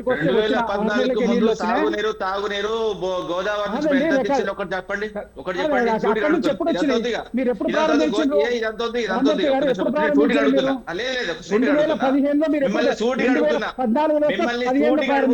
2015లో చెప్పడం కాగా ఊళ్ళో మాట్లాడినప్పుడు మీరు మాట్లాడినప్పుడు లేకపోతే మీ లైట్. టైం వచ్చినప్పుడు మీరు చెప్పనా లేదండి, మీరు క్రాస్ నేను వద్దండి నేను అడిగే తెలంగాణ సమాజం కోసం రామ్మూర్తి గారు, రామ్మూర్తి గారు. మాట్లాడేసేపు నేను 2 minutes. మీరు చెప్పేటప్పుడు శ్రీనివాసరావు గారిని చెప్పుకోండి. మాట్లాడనివ్వండి, తర్వాత మీ మీరు ప్రశ్నకు నేను మాట్లాడండి. సమాధానం చెప్తున్నా అంతవరకే. మీ సమయం వచ్చినప్పుడు మీరు చెప్పుకోండి. క్రాస్ టాక్ చేయడం వల్ల ఎవరికి మన యొక్క ఎవరి అభిప్రాయాలు కూడా ప్రజలకు అర్థం కావు, దానివల్ల ప్రయోజనం లేదు. మీరు ఏదైతే 2014లో మీరు ప్రభుత్వం వచ్చిందో 15 సంవత్సరంలో మీరు ఎట్లా ప్రారంభించగలిగినారు? సంవత్సర కాలంలో అయిందా? అంతకుముందు పీజీఆర్ గారు చంద్రబాబు ఉన్నప్పుడు డిమాండ్ చేసి కృష్ణా వాటర్ కావాలన్నప్పుడు చంద్రబాబు టైంలో స్టార్ట్ అయింది, కాంగ్రెస్ టైంలో అయింది. మిషన్ పదిహేనులో భగీరథ ప్రారంభించిందండి, ఫోటోలు దిగిండ్రు. ప్రారంభించి మీకు డేట్స్ 18లో పంపిస్తా. 18లో మీరు నీళ్ళు 18 ఇచ్చిన కాదు, 18 అంతా ఇచ్చిండ్రు. హైదరాబాద్ కు వచ్చిందని ఎప్పుడు చెప్పింది అన్ని మీరు? దిక్కులా మంజీరా వాటర్ ఎవరు తెచ్చిండ్రు హైదరాబాద్ కు? మంజీరా వాటర్ ఇప్పుడు మన 145,000 ఇంకో డ్యామ్ నుంచి ఎవరు కిలోమీటర్లు తెచ్చిండ్రు? పైప్ లైన్ మీ మేలేదా? మీరు ఏం మీరు వేసిండ్రు మరి? లేకముందు అసలు నీళ్ళే లేవని చెప్తే ఎట్లా మీరు? అవును, లేవు. వాటర్ బొరిగ కాడికి మీ అమ్మ పోలేదా? నా అమ్మ నదీ పోలేదా? జలాలు బొరిగ నదీ కాడికి జలాలు మీ సిస్టర్ మళ్ళీ పోలేదా? నా రిఫైన్ సిస్టర్ పోలేదా? మిషన్ భగీరథ కాడికి మీ మీరు అమ్మ ఒక పోలేదా? మెయిన్ నా గైడ్ లైన్స్ అమ్మ పోండి. పోలేదా? ఎందుకంటే అబద్ధాలు ఆడతారు? మెయిన్ గైడ్ లైన్స్ కు వెళ్ళండి. నదీ జలాలు, నదీ తాగునీరు, నదీ జలాలు ఇవ్వన్నటువంటి ప్రణాళికతోటి ప్రారంభమైంది. అంతే తప్ప దానికి మీరు మొత్తం వేరే కలరింగ్ చెప్పడం కాదు. సరే, ఏదైనా ఇది ఇక్కడ దీనికి మేము మా ప్రభుత్వం ఉంది, ప్రజాపాలన అని, ప్రజల అవసరాలు మీరు ఇల్లు కూలగొట్టిండ్రు, పాత ఇళ్ళని తీసేయాలని చెప్పి దానికి ప్రోగ్రామ్ పెట్టి అన్ని ఉన్న ఇల్లు కొంచెం బాగాలేని ఇల్లు కూడా కూలగొట్టిండ్రు. మరి కట్టడానికి అయితే ఇల్లు ఇవ్వలేదు 10 సంవత్సరాల. డబుల్ బెడ్రూమ్ ఇవ్వలేదు, సింగిల్ బెడ్రూమ్ ఇల్లు ఇవ్వలేదు. మరి అవన్నీ ఎక్కడ పోయినాయి? మేము దళితుల వాడలు అట్టనే ఉన్నాయి అన్నారు. దళిత బంధు మీరు పెట్టకముందు ఎస్సీ సప్లాన్ తెచ్చింది ఎవరండి? ఎస్సీ సప్లాన్ అమలు చేసింది ఎవరండి? పూర్వం నుంచి ఎస్సీలకు రక్షిత ఇండ్లు ఇవ్వాలని భూములు ఇచ్చింది ఎవరండి? భూములు పంచిండ్రా మీరు వచ్చిన తర్వాత? ఏమన్నా కాంగ్రెస్ ప్రభుత్వం కాకపోతే ఎస్సీలకు భూములు పంచింది ఎవరినండి? అసైన్ ల్యాండ్స్ 72 తర్వాత కానివ్వండి, అంతకు ముందు కానివ్వండి, ల్యాండ్స్ పంచిందంత ఎవరు? భూదాన్ ఉద్యమం తెచ్చింది ఎవరు? దాన్ని తెచ్చి పంచింది ఎవరు? ఇప్పుడు ప్రభుత్వం చేసి కాంగ్రెస్ తెచ్చింది మీరే, చెప్పుకునే దాంట్లో గుంజుకున్నది ఫెయిల్ మీరే. అయింది కాబట్టి అన్ని మేము ఎక్కడ గుంజుకోలేండి. మీరు తెచ్చింది మీరే, వచ్చి గుంజుకున్నది. గుంజుకుర్రు. మీరు భూదాన్ అక్కడ భూములు పెట్టి గుంజుకున్నది అదేది ఎంత మన మీకు తెలుసా? లెక్క ఎంత తెలుసా? కాంగ్రెస్ వాళ్ళు భూదాన్ ఫార్మాసిటీ భూములు గుంజుకున్నది ఎంత పెట్టి లెక్క 30 తెలుసా? ఎకరాలు మీరు తీసుకుంది మేము 30 ఎక్కడ ఎకరాలు తీసుకోలేదు. భూదానికి ఖమ్మం సంబంధించి 60 ఎకరాలు అంటే 30 ఎకరాలు 2014 ముందు మాయమైన విషయం మీకు తెలుసా? తెలియదు. 2014 తర్వాత బాగా ముందు రాజేంద్ర రెడ్డి గారు చెప్తూనే ఉన్నారు కదా, నిన్న అనేకమైనటువంటి క్లిప్పింగ్స్ లో చెప్తూనే ఉన్నారు. మీకు అనేకమైన భూములన్నీ ఇన్ని 10 సంవత్సరాల పూర్తిగా చేసిందని చెప్పారు. మీకోసమే పని చేసిండు. 30 ఎకరాలు రాజేంద్ర రెడ్డి గారే చెప్తున్నారు స్వయంగా. 30 ఎకరాలు కాపాడుకుంటూ వచ్చినావు. ఇప్పుడు ఆ భూమిని కాపాడిన భూమిని అంతా మీరే మింగేసిందని చెప్పి సబ్జెక్ట్ కాదు రామూర్తి గారు. మా వాళ్ళు కాదు, రామూర్తి గారు ఆ సబ్జెక్ట్ మనం కాదు. నేను మాట్లాడిన దాంట్లో నేను కేవలం మేమేమి చేయలేదంటే కాంగ్రెస్ ప్రభుత్వం తప్ప తర్వాత మీరు చేసింది ఏందో చెప్పండి. దళిత బంధు ఎంతమందికి ఇచ్చారు? దళిత బంధు పథకం ఎన్నికలప్పుడు పెట్టింది కాదు, ఎన్నికల కోసం పెట్టిన స్కీమ్ కాకపోతే ఏంది? హుజురాబాద్ ఎన్నికల కోసం పెట్టిన స్కీమ్ అది. ఏ స్కీమ్ అయినా రాజకీయ పార్టీ అంటే ఉపయోగించుకోండి అండి. తర్వాత ఇచ్చింది ఏంది? ముందు ఇచ్చింది ఏంది? మీరు ఇచ్చినటువంటి 3 ఎకరాలు దళితులకు ఇస్తా అని అనౌన్స్ చేసి ఇచ్చిండ్రా? డబుల్ బెడ్రూమ్ ఇల్లు ఇచ్చిండ్రా? ముఖ్యమంత్రి సంగతి అంటే పక్కకు పెట్టండి. మిగిలిన ఏమి ఇచ్చిండ్రు? మీరు ఇచ్చినట్టు 2014 మేనిఫెస్టో ముందర పెట్టుకోండి, 18 మేనిఫెస్టో ముందర పెట్టుకోండి. ఏమి ఇచ్చిండ్రు? రైతు బంధు 2018 ఎన్నికల కోసం గెలవడం కోసం ఇచ్చిండ్రు. మేము కేవలం ఎన్నికల కోసం చేస్తున్నటువంటి పథకాలు కావండి ఇవి. ప్రజల యొక్క సంక్షేమం కోసం ప్రభుత్వాన్ని ఒక ఘాటులో పెట్టి పూర్తి ప్రభుత్వ యంత్రాంగాన్ని వాళ్ళ ప్రజల దగ్గరికి తీసుకువెళ్ళి వాళ్ళ అవసరాలు తెలుసుకొని పూర్తి చేయడానికి ప్రభుత్వం చేస్తున్నటువంటి ఒక ప్రణాళికాబద్ధమైనటువంటి కార్యక్రమం. దీన్ని విమర్శించడం వల్ల దీని ప్రతిపక్షాలకు వచ్చేటువంటి ఉపయోగం ఏం లేదు. ఇప్పుడు రామరెడ్డి గారు ఇంతకుముందు చెప్తుంటే బ్రేక్ అయింది. సబ్సిడీ బియ్యము ఇస్తుంటే రేషన్ షాప్ లో మేము ఎక్కువ ఇస్తున్నాము, మీరు తక్కువ ఇస్తున్నారు. మా ప్రధాని మంత్రి ఫోటో ఎవరైనా ఆర్థిక మంత్రి అడిగిందా ఇప్పటి వరకు? ఇంతకుముందు జరుగుతున్నటువంటి సబ్సిడీ బియ్యం ఎక్కడ కూడా ఇచ్చిన దాంట్లో ప్రతి దాంట్లో కేంద్ర ప్రభుత్వం వాటా ఉంది. కాంగ్రెస్ ప్రభుత్వం ఆర్థిక మంత్రి చిదంబరం గారు వచ్చి అడిగినరా? ప్రణబ్ ముఖర్జీ గారు వచ్చి అడిగినరా? నిర్మలా సీతారామన్ గారు వచ్చి ఎట్లా అడిగినరు? అంటే మీకు సరైన అవగాహన లేదు. మేమే చేస్తున్నాం, మా డబ్బులు ఇస్తున్నాం అనుకుంటారు. ఇవాళ ఇంకొక విషయం సూటిగా అడుగుతున్నా నేను బీజేపీ వాళ్ళని, కేంద్ర ప్రభుత్వాన్ని. మీకు $60 మన క్రూడ్ ఆయిల్ ధర ఉన్నప్పుడు, $110 క్రూడ్ ఆయిల్ ధర ఉన్నప్పుడు ఇక్కడ ₹60 ₹70 పెట్రోలు డీజిల్ లీటర్ కమ్మినాం. ఇవాళ మీరు $30-40 ఉన్నప్పుడు కూడా మీరు ₹100 పెట్రోల్ అమ్మిండ్రు. రేపు వారం అవుతుంది, రేపు ఏదైనా కారణం చేత అక్కడ ధర పెరిగిందని పెంచొద్దు. మీరు ఇంతకాలం 10 సంవత్సరాల నుంచి మీరు ఇంత సెస్ వసూలు చేసినారు కదా. మీరు 75 లక్షల కోట్ల రూపాయల అప్పుతోటి దేశం మీ ముందుకు ఇంతమంది ప్రధానమంత్రులు చేసి వస్తే మీరెంత చేసినంటే 2,60,000 కోట్ల రూపాయల దాని అప్పుకు పెంచిండ్రు. అప్పు పెరిగింది, ఆస్తులు తరిగిపోతున్నాయి, మరి ప్రజల మీద పన్నులు పెరుగుతున్నాయి. ప్రతి మనిషి సామాన్యుడి జీవితం దుర్భరమైంది. కారణం ఏంటంటే పెట్రోలియం ప్రొడక్ట్స్ మీద ఉన్నటువంటి ట్యాక్స్ కాదా? ఇవాళ 50-60 రూపాయలు 40-50 రూపాయలు పెట్రోల్ ఇవ్వచ్చు, పెట్రోల్ డీజిల్. మరి మీరు ఎందుకు ₹100 సగం ట్యాక్సెస్ ఎందుకు పోతున్నాయి? అది స్టేట్ గవర్నమెంట్ పైన, సెంట్రల్ గవర్నమెంట్ పైన రామరెడ్డి గారు మాట్లాడండి. అయితే ఇప్పుడు ఒకటి నేను అదంటలేను, నా ఒక స్ట్రైట్ డిమాండ్, రేపు గల్ఫ్ వార్ జరుగుతుందని ఇరాన్ మన ఈ వారు పొంక చూపించి ధరలు పెంచొద్దు. మీరు ఇంతకాలం తీసుకున్నారు, మీరు స్ట్రెస్ ఇంతకాలం ఫండ్ వసూలు చేసినారు, కాబట్టి ఏ పరిస్థితిలో మీరు ధరలు పెంచొద్దు. రేపు కాంగ్రెస్ పార్టీ మెయిన్ పాయింట్ ఇది అవుద్ది. ధరలు పెంచొద్దు. 10 సంవత్సరాలు మీరు తీసుకున్నారు, లక్షల కోట్ల రూపాయలు వసూలు చేసి 20 లక్షలు 25 లక్షల కోట్ల రూపాయలు ఇండస్ట్రియలిస్ట్ వేవర్స్ ఇచ్చిండ్రు. రైతులకు 1 లక్ష కోట్లు వేవర్ ఏమంటే ఇది అన్యాయం, ఉచితాలు ఇవ్వద్దు ఇవన్నీ చెప్పి మీరు చెప్తారు. మరి 25 లక్షల కోట్ల రూపాయలు ఇండస్ట్రీలకు ఎట్లా వేవర్స్ ఇచ్చిండ్రు? ఏ విధంగా జరుగుతున్నది ఇది? ఎవరి స్థానంలో వాళ్ళు, ఎవరికి ఏమైనా సామాన్యుడి గురించి ఆలోచించిన పార్టీ అయినా, కామన్ మ్యాన్ గురించి ఆలోచించే పార్టీ కేవలం కాంగ్రెస్ పార్టీ అండి. సంపన్నుల గురించి, ధనవంతుల గురించి పోరాడే పార్టీ కాదు కాంగ్రెస్ పార్టీ. అన్ని మ్యానిపులేషన్స్ అన్ని పార్టీస్ లో ఉంటాయి. బట్ కాకపోతే మా ప్రధాన ఎజెండా కామన్ మ్యాన్. ఇక్కడ మీ ప్రధాన ఎజెండా సంపన్నులు చేయడం. ఇవాళ సెస్ పెంచొద్దు. రామరెడ్డి గారు చెప్పమనండి. ఇప్పుడు మీరు ఏ పరిస్థితి శ్రీనివాస్ గారు, రామరెడ్డి గారు మాట్లాడతారు. ఒక నిమిషం రామరెడ్డి గారు మాట్లాడండి. 2 minutes రామరెడ్డి గారు మాట్లాడండి. ఇప్పుడు కేంద్ర ప్రభుత్వం ఇంతకుముందు కాంగ్రెస్ పీరియడ్ లో 100 రూపాయలు తీసుకుంటే 32 రూపాయలే ఇచ్చేది. మేము 41 రూపాయలు ఇస్తున్నాము, 9 రూపాయలు ఎక్కువ ఇస్తున్నాము గతంలో కన్నా. ప్రజల సొమ్మే కదా, ప్రజల ట్యాక్సే కదా అంటే మిమ్మల్ని కూడా అడిగేది ప్రజల సొమ్ములకి వెళ్ళి రాష్ట్ర ప్రభుత్వం వాటా ఇవ్వట్లే అంటున్నాం. మీ జేబులకి వెళ్ళి ఇవ్వట్లే అనట్లేదు. మీరు దాన్ని డైవర్ట్ చేసి ప్రజల సొమ్మే కదా అని తిప్పి చెప్పొద్దు.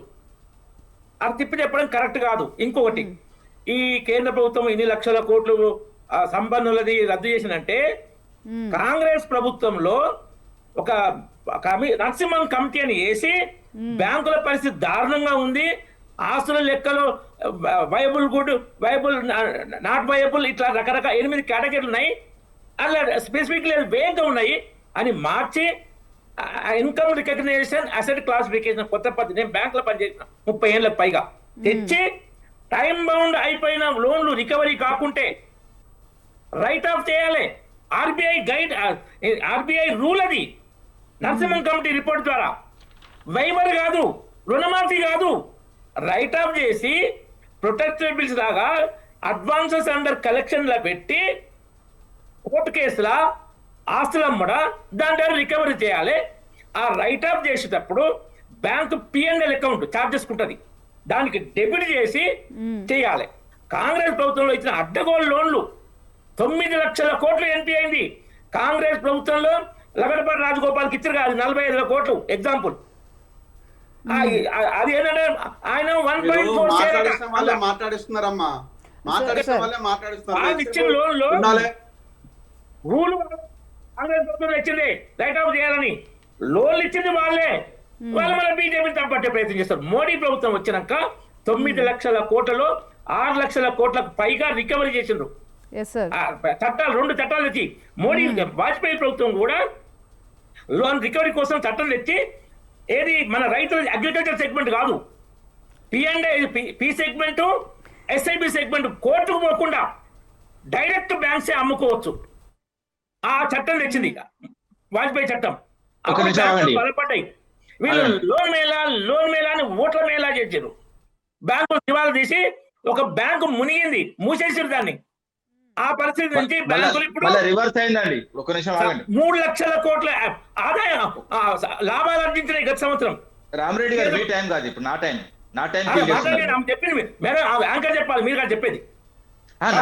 నా టైం కిల్ చేస్తుంటే నేను చెప్పొద్దు చెప్తాను. యాంకర్ గారు చెప్పాలి, మీరు యాంకర్ కాదు. రామరెడ్డి గారు ఒక నిమిషం ఆగండి. రామ్మూర్తి గారు మాట్లాడండి. రామ్మూర్తి గారు మాట్లాడండి. రామరెడ్డి గారు ఒక నిమిషం. రామ్మూర్తి గారు మాట్లాడండి. రామరెడ్డి గారు ఒక నిమిషం. రామ్మూర్తి గారు చెప్పండి. రామరెడ్డి గారు ఒక నిమిషం. రామరెడ్డి గారు ఒక నిమిషం. రామ్మూర్తి గారు మాట్లాడండి. మీకు సంబంధం లేదండి బీజేపీకి. కాంగ్రెస్ వాళ్ళు నన్ను కొన్ని క్వశ్చన్స్ అడిగిళ్ళు, సో వాటి విషయాలు చెప్తాయి. ఎందుకంటే మీరు ఇంతవరకు దళితులకు 3 ఎకరాలు ఇస్తా అన్నారు కదా, మీరు ఇంతవరకు 1 ఎకరం ఇవ్వలేదంటే ఆయన అజ్ఞానానికి వాస్తవంగా అని చదువుకోవాలి, ఫస్ట్ తెలుసుకోవాలి. 17,000 మళ్ళా కూడా చెప్తా, ఎందుకంటే చిన్న విషయం కూడా కాదు. 17,096 ఏదైతే మేము రాసి పెట్టుకోండి ఎకరాలు మేము పంచిపెట్టినాం దళితులకు. అదే విధంగా దళిత బంధు కూడా మీకు ఎంత మందికి ఇచ్చిల్లని కూడా ఒక మాట అన్నాడు. ఆ విషయం కూడా చెప్తా. ఎందుకంటే 38,000 నుంచి 40,000 కుటుంబాలకు, అంటే ఒక్కొక్కరు 5, 4, 3 ఉంటారు కాబట్టి 2 లక్షలకు పైగానే ఆ కుటుంబాలకు మేము ఆదుకున్న విషయం వాస్తవం. మేముంటే ఇంకా వాస్తవంగా ఫర్దర్ గా జరగగానే ఏంటంటే వాళ్ళు మేము 10 ఇస్తామంటే వాళ్ళు 12 ఇస్తారు కావచ్చు నమ్మిళ్ళు, అంతే. అది మోసపోయింది. ఇంకోటి అంటే కృష్ణా విషయంలో కానీ గోదావరి విషయంలో మీరు ఏం చేసిండ్రు? 2014 ముందే అన్ని ఉన్నాయి అని చెప్తే, అన్ని ఉంటే తెలంగాణ కొట్లాటేందుకు ఉండు? అన్ని లేకనే కదా. ఎందుకంటే గోదావరి మీద 968 టీఎంసీల నీళ్లు కావాల్సిన మాకు ఒక ఎస్ఆర్ఎస్పి కట్టి 100 మొక్క మీద కొట్టిన వాళ్ళు దాదాపు 60 ఏళ్ళు దాదాపు గోత పెట్టిన వాళ్ళు ఇక మాట్లాడితే ఎట్లా అండి? మీరు పోతేనే కదా తెలంగాణకు సంబంధించి గోదావరి మీద ప్రాజెక్టులు వచ్చినాయి. అంతకుముందు ప్రాజెక్ట్ లేదు. ఎస్ఆర్ఎస్పి తర్వాత డైరెక్ట్ ధవళేశ్వరమే. ధవళేశ్వరం తర్వాత ఇక మళ్ళీ వాస్తవంగా ఏం చేయలేదు. మేము వచ్చిన తర్వాత కృష్ణా మీద ఎన్ని వాస్తవం కృష్ణా మీద కానీ గోదావరి మీద కానీ అద్భుతాలు చేసినాం. క్లియర్ గా కూడా చెప్తా. ఎందుకంటే మొన్న పార్లమెంట్ లో కూడా 9 లక్షల ఎకరాలకు నీళ్ళు అందించినామని వాస్తవంగా చెప్పింది. ఇక దానికి అబద్ధాలు ఉంటాయా అండి? అదే విధంగా ఒక ఎస్ఆర్ఎస్పి తర్వాత మేము కట్టిన తర్వాత సదర్మట వచ్చింది. సదర్మట తర్వాత వీళ్ళు వదిలిపెట్టిపోయిన ఎల్లంపల్లి కూడా పూర్తి చేసినాం. దాని తర్వాత సుందిల తర్వాత అన్నారం, తర్వాత మేడిగడ్డ తర్వాత సమ్మక్క సాగర్ తర్వాత సీతమ్మ సాగర్, ఇలా దాదాపు గోదావరి మీద దాదాపు 400 నుంచి 500 టీఎంసీ ఇప్పుడు వాడుకుంటున్నాం ఆన్ రికార్డ్. అవసరమైతే మీరు క్రాస్ చెక్ చేసుకోండి, అవసరమైతే నీటిపారుదల శాఖకు మీరు కన్సర్న్ కాండి. కానీ అబద్ధాలతోని ఎన్ని రోజులు మీరు పేక మేడ కట్టినా కూడా కూలిపోతుంది. మీరు ఉన్నప్పుడు ఏమున్నదండి? ఏమి లేదు. మేము వచ్చిన తర్వాత చాలా చేసినాం. 1 కాదు 2 కాదు, దాదాపు గ్రామాలకు చేసినాయి. చెప్పుకుంటే మిషన్ భగీరథ ఇంతకుముందు కూడా చెప్పాను, ఇంటింటికి నీళ్ళు అందించినాం. అంతకుముందే వాస్తవంగా ట్యాంకులు ఉన్నాయి, అవి ఉన్నాయి, ఇవి ఉన్నాయి అంటే నేను లేవని చెప్పట్లేదు. అంతకుముందు వాస్తవంగా ఉన్నాయి కానీ నీళ్లు లేవు. భూగర్భ జలాలు మొత్తం కిందికి పడిపోయినాయి. 10 నుంచి 20 మీటర్లు తోడినా కూడా నీళ్లు రాకపోయేది. మన అమ్మలు, ఆఖరి కాంగ్రెస్ సంబంధించిన నాయకుల అమ్మలు, మా అమ్మలు, అందరు అమ్మలు బోరింగ్ల కాడికి బాయిల కాడికి పోయి నీళ్లు తీసుకొచ్చుకున్నది వాస్తవం కాదా? తెలంగాణ వచ్చిన తర్వాత గౌరవ కేసీఆర్ గారు వచ్చిన తర్వాత ఇంట్లోకి నీళ్ళు వస్తున్నాయి, వాస్తవం కాదా? అదే విధంగా హరితహారం ఎంత పెద్ద గొప్ప కార్యక్రమం అండి. అదే విధంగా రైతు బంధు, ప్రతి రైతుకు మేము దేశంలో ఎక్కర్లేదు. వీళ్ళ పరిపాలన మిగతా రాష్ట్రాల్లో కాంగ్రెస్ పార్టీ ఇతర రాష్ట్రాల్లో కూడా 3 రాష్ట్రాలు ఉన్నది కదా, ఆ 3 రాష్ట్రాలు ఎక్కడ ఇస్తున్నారా? లేదు. ఆఖరి కేంద్రం ఇచ్చే రైతుకు సంబంధించి భరోసా కూడా మేము మమ్మల్ని చూసి ఇన్స్పైర్ అయిందే. అదే విధంగా మిషన్ కాకతీయతో ఎన్ని చెరువులు బాగు చేసినామండి? 1 చెరువా 2 చెరువులా? మాట్లాడుకుంటే చాలా పెద్ద సబ్జెక్ట్ అండి. ఈ రోజు ముగిసేది కూడా కాదు, చాలా పెద్ద అంశాలు. దాదాపు ఎందుకంటే 20,000 చిల్లర ఎకరాల చెరువులను మేము బాగు చేసినాం. ఇలాగా మొత్తం సాగునీరు, తాగునీరు, అదే విధంగా ఉద్యోగాలు కూడా ఎన్ని ఉద్యోగాలను కూడా చెప్తాం. ముచ్చట అండి. ఆర్థిక శాఖ అనుమతించిన మేమున్నప్పుడు 2,32,308 ఉద్యోగాలు నోటిఫికేషన్ మేము వేసినాయి. 2,02,735. అదే విధంగా ఉద్యోగాలు ఇచ్చినాయి. 1,60,000 ఉద్యోగాలు ఇచ్చిన మిగతాయి కూడా అయితే మేము నోటిఫికేషన్ లేసి మేము ఎగ్జామ్ నిర్వహించినాయి. మొన్న వచ్చి టెంట్ లేసి వీళ్ళు నియామక పత్రాలు ఇచ్చి ఎవరికో పుట్టిన బిడ్డ మా బిడ్డ అని కూడా చెప్పుకున్న రోజులు కూడా ఉన్నాయి. ఇలాంటి సందర్భాలు వీళ్ళు గ్రామాలకు ఏం చేయలేదు. వీళ్ళు ఉన్నప్పుడు పరిపాలన క్లియర్. ఎందుకంటే ఇందిరమ్మ రాజ్యం అంటే పాత రోజులే ఉండే, ఈ రోజు కూడా మళ్ళీ పాత రోజులు తీసుకొస్తున్నారు. మేమేమైతే కొంత అభివృద్ధి చేసినామో అభివృద్ధిని కూడా కొనసాగిస్తే సరిపోతుంది. దాన్ని మొత్తం డిస్మెటైజ్ చేస్తున్నారు, మొత్తం విధ్వంసం చేస్తున్నారు. దాదాపు 2 సంవత్సరాలు వచ్చిన తర్వాత గ్రామాల ముఖమే చూడలేదు. ఈ రోజు కేంద్రం నుంచి కొన్ని డబ్బులు వచ్చినాయి అంటే అవి తీసుకుపోయి ఖర్చు పెట్టి నాదుకోవడం లేదు. స్పెషల్ ఆఫీసర్లు అన్నారు, జీపీఓలు అన్నారు, అదన్నారు, ఇదన్నారు, అన్ని గాలి ముచ్చట తప్ప ఇంకేం లేదండి. వీళ్ళు రాష్ట్రానికి పట్టిన రేవంతాసురుడు. ఈ రేవంతాసురుడు ఈ నేల మీద నుంచి ఎప్పుడైతే పోద్దో ఈ నేలకు అప్పుడే విముక్తి. అంటే మీరు హయాంలో ఉన్నప్పుడే మీరు అప్పులు చేసి వచ్చిన నిధుల్ని దుర్వినియోగం చేయడం వల్లే ఇప్పుడు మేము సంక్షేమ అభివృద్ధి చేయలేకపోతున్నామని మరి కాంగ్రెస్ అంటుంది. దీనికి మేము అప్పులు చేసినామండి. మేము అప్పులు చేసినాం. నేను క్లియర్ చెప్తున్నా. మేము అప్పులు చేసినాం. జిల్లాకు మెడికల్ కాలేజ్ కట్టినాం. మేము అప్పులు చేసినాం. ప్రతి జిల్లాకు ఏదే సమీకృత కలెక్టరేట్ కట్టినాం. మేము అప్పులు చేసినాం. ఇంటింటికి నీళ్ళు అందించినాం. మేము అప్పులు చేసినాం. కాళేశ్వరం కట్టినాం. మరి వీళ్ళు చేసిన అప్పులతో ఏం చేసిందండి? నేను చెప్తున్నా, ప్రతి నెలకు వీళ్ళు వచ్చే ఆదాయం మింగుతున్నారు, వీళ్ళు చేసిన అప్పు కూడా మింగుతున్నారు. నేను చెప్తున్నా ఎట్ ప్రజెంట్ వీళ్ళు ఏదైతే వీళ్ళు రాష్ట్ర ఆదాయము 18,500 కోట్లు వస్తుందో 24 లెక్కేసుకున్నా, అదే విధంగా వీళ్ళు తీసుకొచ్చిన అప్పు మొత్తం తీసుకున్నా ఈ 2 జమ చేస్తే 10 లక్షల కోట్ల పైన అవుతుంది. ఈ 10 లక్షల కోట్లల్లో వాస్తవంగా 2 లక్షల కోట్లు వీళ్ళు అన్న సంక్షేమం వీళ్ళు వాస్తవంగా ఏం చేయట్లేదు. కానీ వీళ్ళు చేస్తా అనుకున్నది కొన్ని ఖర్చు పెడుతున్నారు కదా, ఫ్రీ బస్సు గదో గిదో అని. ఆ ఫ్రీ బస్సు అవన్నీ కట్టినాయి. అదే విధంగా జీతాలు ఇతర కార్యక్రమాలు మొత్తం తీసేసినా 2 లక్షల నుంచి 3 లక్షల కోట్లు పోతాయండి.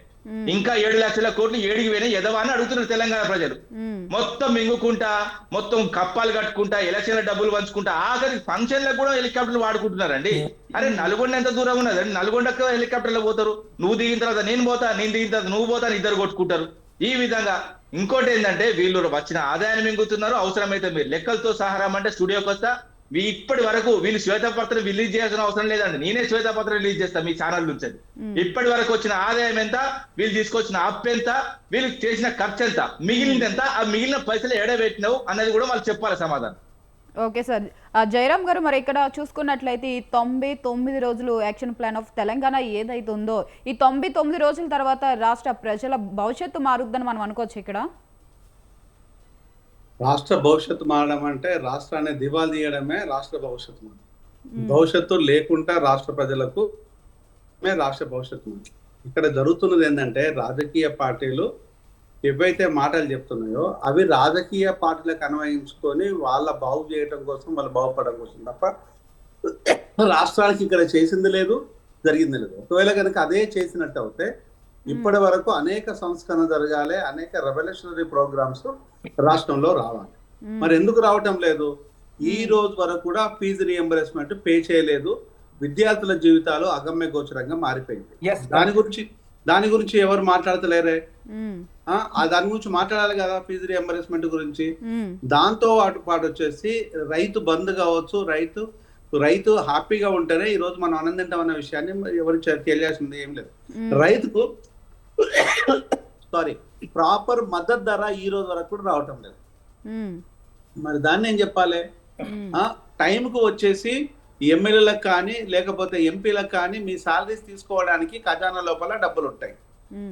మీరు ఎంజాయ్ చేయడం కోసం, మీ ఇతర అంశాల కోసము పుక్కడిగా మీరు అనుభవించాల్సిన అన్ని అనుభవించడం కోసం డబ్బులు ఉంటాయి.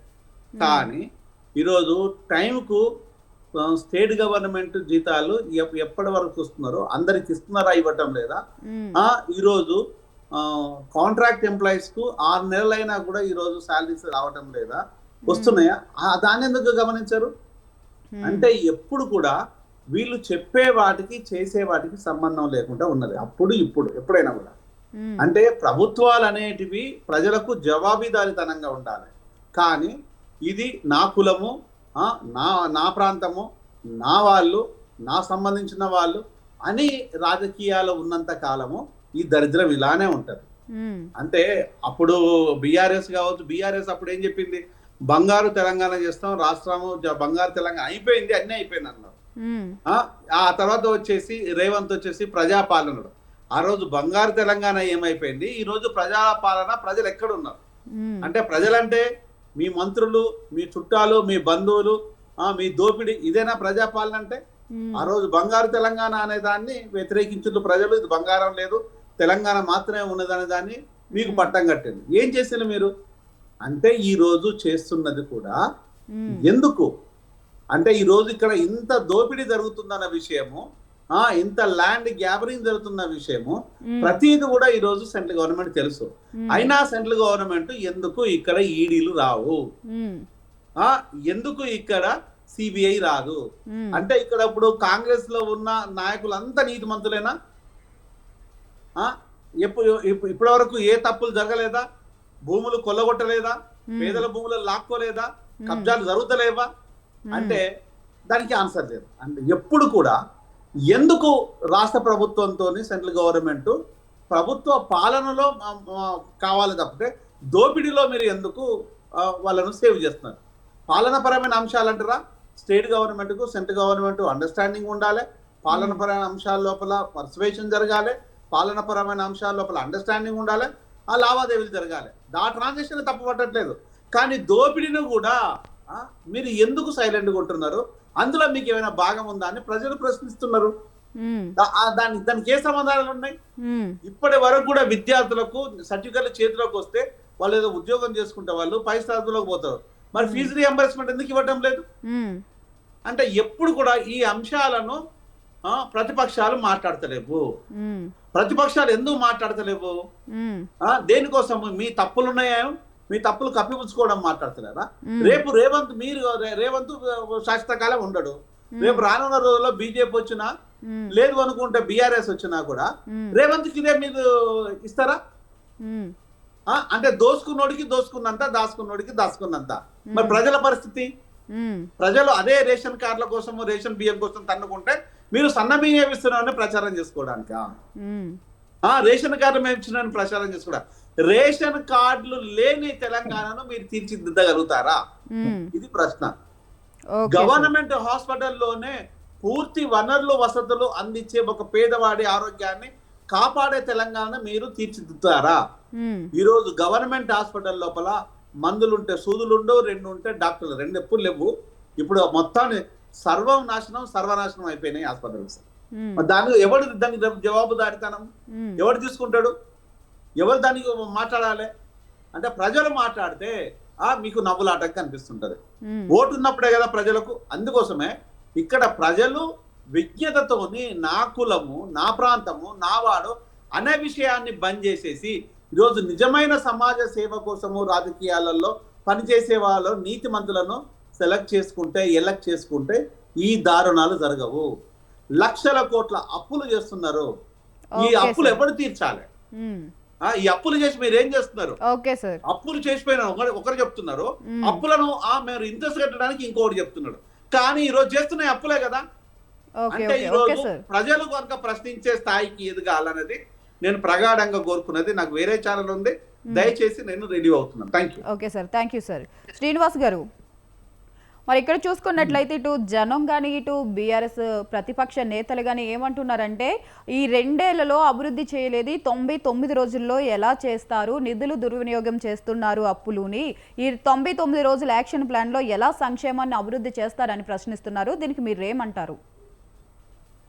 99 రోజుల్లో కూడా ఇన్ని అంశాలు క్లియర్ చేస్తామని చెప్పడం కాదు, మౌలిక అవసరాలు, గ్రామీణ ప్రాంతాల్లో ఉన్నటువంటి మౌలిక అవసరాలు ప్రయారిటీ బేస్ గా కంప్లీట్ చేయాలనేది దీని ఉద్దేశం. అంతే తప్ప 99 రోజులు కూడా పూర్తి అన్ని అవసరాలు తీర్చేస్తే సాధ్యం కాదు కదా. 99 రోజుల ప్రణాళికాబద్ధంగా టైం బౌండెడ్ ప్రోగ్రామ్, ఇది ఒక టైం బౌండెడ్ ప్రోగ్రామ్ పెట్టుకుని 99 రోజుల్లో కూడా ఆ గ్రామాల్లో ఉన్నటువంటి అవసరాలు ఏమిటి, మౌలిక అవసరాలు ఏమిటి, ప్రజా అవసరాలు ఏమిటి, వాళ్ళు ఈ బిలో పవర్టీ లెవెల్ ఉన్న వాళ్ళని ఏ విధంగా ఐడెంటిఫై చేయాలి, ఏమైనా పెండింగ్ ఇష్యూస్ ఉంటే ఏ విధంగా చేయాలి, కొత్త లబ్ధిదారులను ఎట్లా మనం ఐడెంటిఫై చేయాలనేది ఒక ప్రక్రియ. అధికారులను సరి అయినటువంటి గాడి లోపల అధికార యంత్రాంగాన్ని సరి అయిన రీతిలో పనిచేయించడానికి, దాని అవసరాలు తెలుసుకొని దానికి తగ్గట్టుగా ఉన్న నిధులు లేకపోతే వేరే నిధులు ఏ విధంగా మనం సమకూర్చుకొని కార్యక్రమాన్ని పూర్తి చేసేటువంటి కార్యక్రమం ఇది. 99 రోజుల్లో పూర్తి అభివృద్ధి అయిపోతే రాష్ట్రం అని చెప్పి ఎవరు చెప్పలేదు. ఇంకొక అంశం ఏంటంటే, ఇప్పుడు మీరు చెప్పిన దాంట్లో స్టూడెంట్స్ యొక్క సర్టిఫికెట్స్, వాళ్ళకి ఇవ్వాల్సినటువంటి ఫీజు రియంబర్స్మెంట్ అంశం గురించి మన బీజేపీ నాయకులు లేవనెత్తారు, జయరాం గారు కూడా లేవనెత్తారు. ఇక్కడ ప్రధానమైన అంశం ఏంటంటే 3 సంవత్సరాలుగా పెండింగ్ పెట్టిపోయిందండి. గత ప్రభుత్వము 3 సంవత్సరాలుగా పెండింగ్ పెట్టిపోయారు. 3 సంవత్సరాలు ఫీజు రియంబర్స్మెంట్ ఇవ్వకుండా పెండింగ్ పెట్టిపోయారు. 3 సంవత్సరాలు కొంత నిధులు రిలీజ్ చేసినా పాతవి మాకు ఇవ్వకుండా కొత్తవి 2 సంవత్సరాలు ఇచ్చిన ఉపయోగం లేదని కాలేజెస్ వాళ్ళు రోజు వాళ్ళ మీటింగ్స్ అవుతున్నాయి, వాళ్ళ కార్యక్రమాలు వాళ్ళకి నడుస్తూనే ఉన్నాయి. దానికి ఇంత ఎట్ ఏ టైం నిధులు ఇవ్వడానికి ఒక్కదానికి కేటాయించడానికి వీలు కాదు కాబట్టి పెండింగ్ అవుతుంది. దానికి కూడా వీలైనంత తొందరగా కొంత నిధులు రిలీజ్ చేసిండ్రు, కొన్ని రిలీజ్ చేసి దాన్ని ఏదో విధంగా కాళ్ళ పెట్టేటువంటి ప్రభుత్వం చేస్తుంది. మీరు గత ప్రభుత్వం చేసిన అప్పులతోటి మాత్రమే కాదు, అప్పులు వాళ్ళు మేము ఈ అప్పులు ఇవ్వడం వల్ల ఇది ఇచ్చినాం అది ఇచ్చినామని చెప్తుండ్రు. 15వ తారీఖు జీతం ఇచ్చిండ్రు, 20వ తారీఖు జీతం ఇచ్చిండ్రు, 1వ తారీఖు జీతం ఇస్తున్నాం, మిగిలిన అంశాలని గాడిలో పెడుతున్నాం. మీరు పెండింగ్ లో పెట్టిన ఉద్యోగాలన్నిటి రిలీజ్ చేసినాం, వాళ్ళకి శాలరీస్ ఇస్తున్నాం. అనేక అంశాలు ఇక్కడ ఉన్నాయి కదా. దాన్ని కేవలం అనడం అనేది తేలికైనటువంటి పని. మేము వాళ్ళు ఉన్నప్పుడు అన్నా కూడా ఇప్పుడు అన్ని అమలు చేసే ప్రయత్నం చేస్తున్నాం మేము. రైట్ సార్, మనకి టైం లేదు. రైట్ సార్ మిగతా వాళ్ళకి కూడా ఛాన్స్ ఇద్దాం, మన దగ్గర టైం లేదు. రామ్మూర్తి గారు చెప్పండి, ఇప్పుడు వాళ్ళు ఏమంటున్నారంటే ఇప్పుడు మీరు చేసిన దానికి ఏముంది, ఎందుకు ప్రజలు ఏం ప్రశ్నిస్తున్నారంటే బీఆర్ఎస్ ని ఎందుకు మీరు లేవనెత్తలేదు ప్రజల సమస్యలు అని చెప్పేసి మిమ్మల్ని ప్రశ్నిస్తున్నారు. దీనికి మీరు ఏమంటారు? ప్రజల సమస్యలు మేము ఎత్తునే కదండి ఈ రోజు వీళ్ళు మేల్కొన్నది. ఇప్పుడు వాస్తవంగా దళిత బంధు కానీ లేకపోతే రైతు బంధు కానీ ఇప్పటికిప్పుడు వీళ్ళు తీసుకున్న ఏదైతే కొన్ని నిర్ణయాలు కానీ మేము ఎంబడి పడితేనే తీసుకుంటున్నాం. ఆఖరికి తన్నీర్ హరీశ్రావు తన్ని లేపేదాకా కూడా వాస్తవంగా చెప్పాలంటే వీళ్ళు రుణమాఫీ విషయం కూడా తేలేదు. అదే విధంగా రాష్ట్రం మన చేతులకు వచ్చిన 2014లో 72,000 కోట్లతోని మనకు కాంగ్రెస్ పార్టీ మన చేతులు అప్పచెప్పిందండి. వాస్తవంగా వీళ్ళు వచ్చిన తర్వాత, ఎందుకంటే వచ్చిన మూడు నెలలనే మళ్ళీ 72,000 కోట్ల అప్పు చేసిల్లండి. ఇప్పుడు వీళ్ళు గతంలో మనకి ఎంతైతే 72,000 కోట్ల అప్పు మిగిల్చిపోయిల్లో, వీళ్ళు వచ్చిన తర్వాత మళ్ళీ రామ్మూర్తి గారు షార్ట్ గా చెప్పండి, మనకి టైం లేదు. రామ్మూర్తి గారు 300 రోజుల్లోనే మళ్ళా 72,000 కోట్లు. వీళ్ళు ఇప్పటి వరకు దాదాపు 2 లక్షల నుంచి 3 లక్షల కోట్ల అప్పు తీసుకొచ్చిండు. ఎందు వీళ్ళు వాస్తవం 24 నెలలనే. మేము గత వాస్తవంగా చెప్పాలంటే 9.5 సంవత్సరాల్లో 3,50,000 కోట్లు మాత్రమే మేము అప్పు తీసుకొచ్చినాం అన్న విషయం పార్లమెంట్ సాక్షిగా ఒక బీజేపీ ఎంపీ అడిగిన దానికి సమాధానంగా చెప్పారు. సరే, మేము చేసిన అప్పులకు వాస్తవంగా అన్ని చెప్పినాం లెక్కలు, గివి చేసినాం, గవి చేసినాం, గివి చేసినాం అని. వీళ్ళు చేసిన చెప్పే రైట్ సార్. సార్ సార్ కూడా మీరు ఒకసారి చెప్పండి దాన్ని.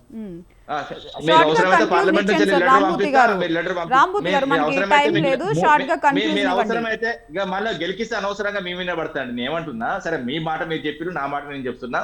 గ్రామాలకు బిల్లుల పెండింగ్ కూడా చెప్తున్నా. గత ప్రభుత్వం అది కంటిన్యూస్ ప్రాసెస్ అండి. మీరు ఏదైతే చేసింది మేము కట్టినాం, మీరు చేసింది మైండ్ చేసింది మీరు కట్టాలి. సార్ డిబేట్ క్లోజ్ చేయాలి, మనకి టైం లేదు సార్. రామ్మూర్తి గారు 8,000 కోట్లు ఖచ్చితంగా వాళ్ళ భవిష్యత్తును ఆడుకుంటారు, వాళ్ళకి ఇవ్వాలి.